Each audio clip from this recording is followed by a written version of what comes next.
a Rudecindo Cantarell Jiménez. Nació el 25 de octubre de 1914 en la isla Aguada, en el estado de Campeche, y muere en el mar cuando era trasladado de su isla natal a una clínica de Ciudad del Carmen, Campeche, el 7 de mayo de 1997. Rudecindo Cantarell tuvo una infancia pobre. Su padre, que era pescador, lo llevó desde los 10 años a la pesca en el Golfo de México, en donde se le pagaban 2 pesos a la semana. Su experiencia como marino la realizó a los 19 años, a través de los ríos Grijalva y Usumacinta. Todos estos viajes por Temucique, Villahermosa y Campeche los navegó en una canoa llamada Ana Luisa. En los próximos viajes los realizó a Brownsville, Galveston, Nueva York y Alabama durante sus 40 años, y fue un marinero que estuvo en diferentes embarcaciones de bajo calado, así como el Charito y la Mosita, y también en barcos de alto calado como el Matair y el Amapola.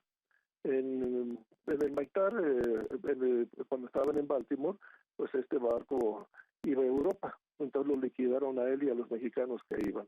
Entonces, para 1949 regresa a Campeche y trabaja en la pesca del camarón con su socio, el señor Asís Zambrán, en el barco Centenario del Carmen, que por la excelente pesca y costo del camarón, durante 2 años tuvo la oportunidad de poder comprar el Centenario del Carmen.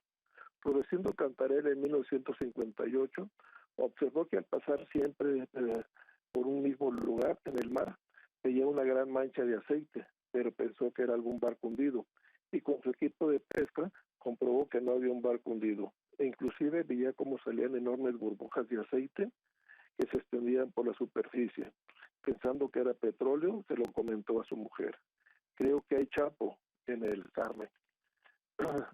Pasaron algunos años y un día que pescó más de 1 tonelada de guachinango, pues tuvo que ir a vender a Campeche, en las piedras de Istoga, a unas 20 millas. De ahí va a Ciudad del Carmen y va a vender su pesca. Pero al no conseguirlo se va a Coatzacoalcos, y ahí comenta de la chapopotera y que para él era petróleo. Le aconsejaron que le informara a los ingenieros de Pemex. Así lo hizo, señalando la sonda de Campeche, el lugar dichoso. Al ingeniero que se encargó de esto fue al ingeniero Javier Menes, superintendente de exploración de Pemex en Coatzacoalcos. Y no fue hasta el 1 de marzo de 1971 cuando los ingenieros Serafín Paz y Mariano Galván fueron con Rudecindo Cantarell a ver la dichosa chapopotera de la sonda de Campeche. Rudecindo Cantarell Jiménez, conocido como el Capitán Chito, descubre el más grande yacimiento de petróleo del marino en 1976.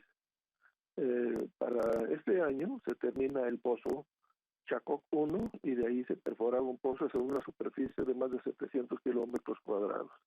Y al complejo se le llamó Cantarell, ya que todo el mundo relacionaba la chapopotera de Cantarell.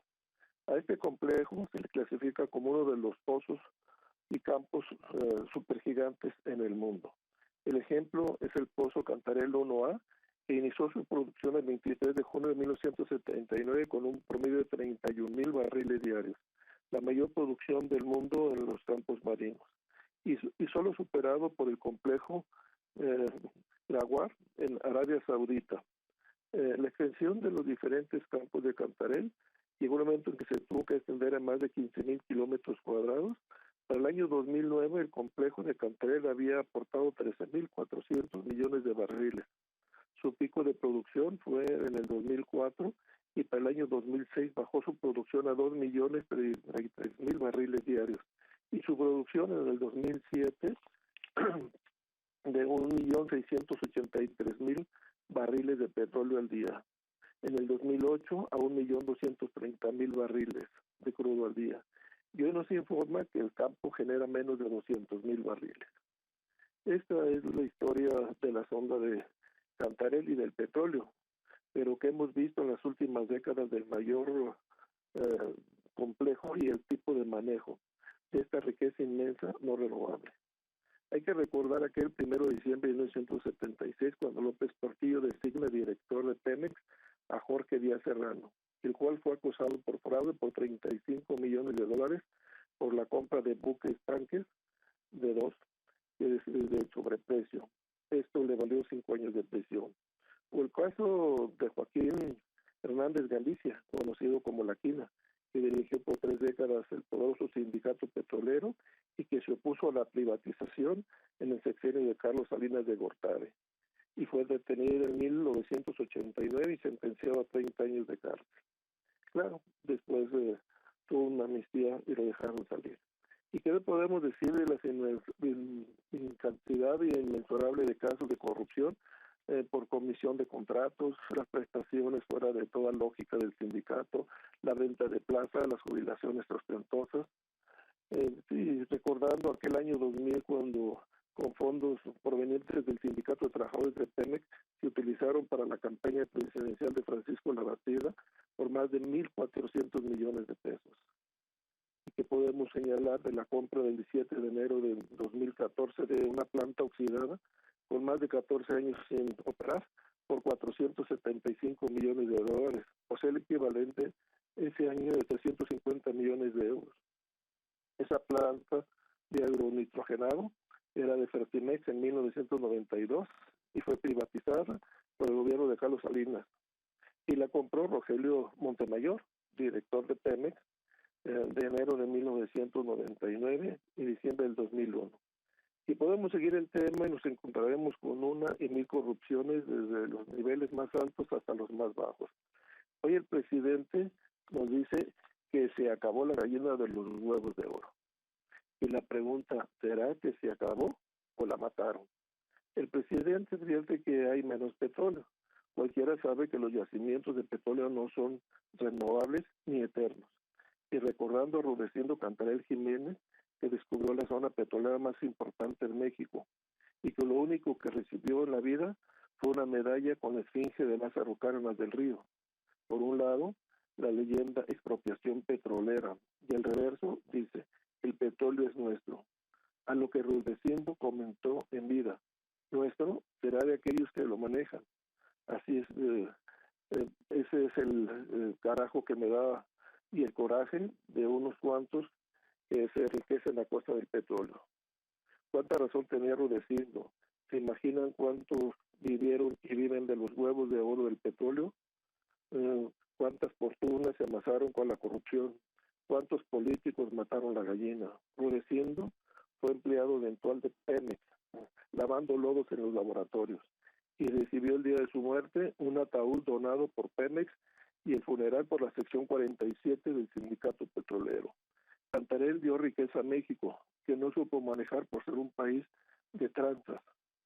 Los gobiernos hoy se extrañan de que se acabó el petróleo y el dinero tendrá que salir de los ciudadanos. Señor presidente, no nos insulte a nosotros los mexicanos y a nuestra memoria. La gallina la mataron ustedes. Y hasta aquí mi comentario esta semana. Gracias. Por supuesto, parecía esta declaración del presidente como una idea de repartir responsabilidades, como si todo el país, hablando de todos los mexicanos, se hubieran beneficiado justamente de estos huevos, ¿no?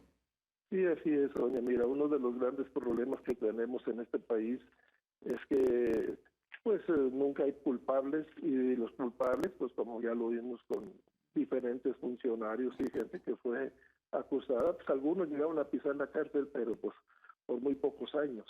Y la verdad es que todos sabíamos en este país pues lo que era la maquinaria de Pemex, que fue la bolsa grande del gobierno federal, y la caja chica pues es Comisión Federal. Hoy esas grandes riquezas que destruimos y que se robaron, pues simple y sencillamente ahora nos dice, ya se acabó, ustedes se la acabaron, y en realidad pues sabemos, mira, en el caso cuando Díaz Serrano compra estos dos buques, la inauguración la hacen allí en Coatzacoalcos, pero las hacen las damas de Pemex, y para celebrar, pues le ponen el nombre de Rudecindo a uno de los buques, a Cantarell, pero todas ellas para celebrar se van a Europa con yates privados de Pemex y todo eso. Entonces era un despilfarro de la nación, Y si analizamos, vamos a suponer, en el tiempo en que ya estaba dando de baja los pozos, que eran 2.300.000 barriles al día, y en aquel tiempo pues estábamos hablando de un precio de $100 el barril. ¿Cuánto entraba al día? ¿Qué cantidad de millones de dólares entraban? Y la pregunta es cuánto se invirtió en investigación para futuras energías, cuánto se invirtió para una serie de elementos que realmente llegaran a la población en el campo, ¿no? Se tecnificó el campo con ese dinero. O sea, podemos hilar miles de cosas. Y hoy nos ofenden diciendo, no, pues pues hay que acordarnos de todo lo que ha pasado. La Torre de Pemex y miles de fraudes y demás que se generaron durante todos estos años. Y lo peor, ¿verdad? Que esta persona que fue el que descubrió, pues nunca le dieron ni siquiera una plaza fija. Claro, no, terrible. Muchísimas gracias, doctor. Como siempre, es un verdadero placer escucharlo. Pues gusto en saludarla. Gracias. Muchísimas gracias, Antonio Gómez Reina. Nosotros hacemos una pausa, regresamos, ahí está esa reflexión sobre quién es el responsable de lo que sucede con la economía del país. Una pausa y regresamos.